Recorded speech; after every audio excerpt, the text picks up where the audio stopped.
Hi guys, this is me, Miss Bang. So itutour ko kayo sa Nature's Nook. And nga pala guys, staycation kami sa may Angono, Rizal.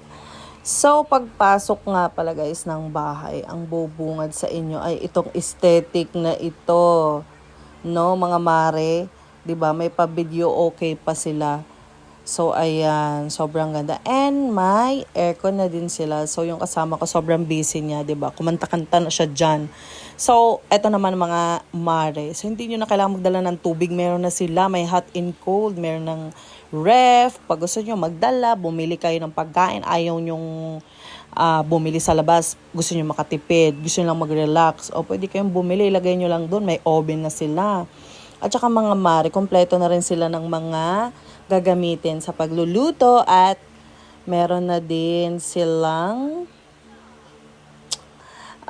ayan, lagayan ng plate pagka after nyong hugasan. So, ito yung pinaka nagustuhan ko sa kanila mga mare, no? Yung sa likodan talaga. Ini-imagine ko talaga pag nagluluto ka dito sa gabi, o diba, city lights ang atake. Sobrang ganda. And walking distance lang ang mga resto sa kanila mga mare. And ito yung sa bathroom nila mga mare. Ito yung nagustuhan ko sa kanila. Diyos ko po.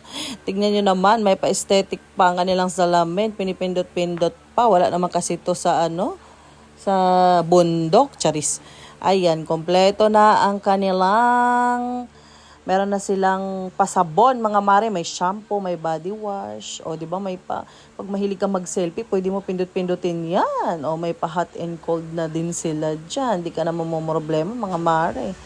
So, ang coffee shop nila, mga mare, walking distance. Pag gusto mong magkape, pwede ka maglakad. Syempre, walking distance nga, di ba? So yeah, akit ko naman kayo sa taas mga mare. Ito tour ko kayo. Sobrang ganda talaga, literal.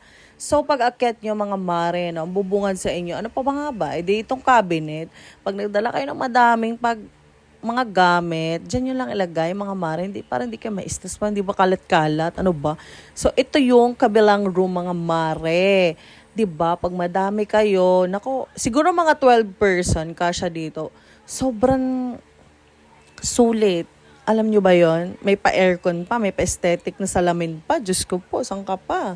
So, ang nagustuhan ko sa kanila mga mare ay itong sa terrace talaga. Maganda. And kita mo yung view. Pwede kang mag-picture-picture kahit sa ang sulok ng sa bahay nila. Di ba? Ang ganda.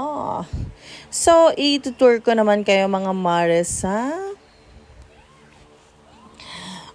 kabilang room. Doon kami nag-stay. So, dito kami tutulog mga mare. Doon sa kabila ay sa isa kong kasama. So, ito yung master's bedroom mga mare. So, ayan yung sa amin, 'di ba? Sobrang ganda, sobrang aesthetic. Oh, may aircon. Oh, 'di ba? So, naku, nagulo na ang voice over. So, ayan na, paglabas, yan na makita mo. So, kitang-kita naman sa anak ko nag-enjoy, 'di ba? Dumiretso na agad sila diyan. And, ayan yung view nyo mga mare. So, pwede kayong kumain dyan sa morning. And may pa-swing pa, 'di ba? So, ang ganda guys. So, ano pa iniintay nyo? Mag-book na kayo sa kanila and masusulit nyo talaga yung staycation nyo with City Light. Yan lang. Thank you!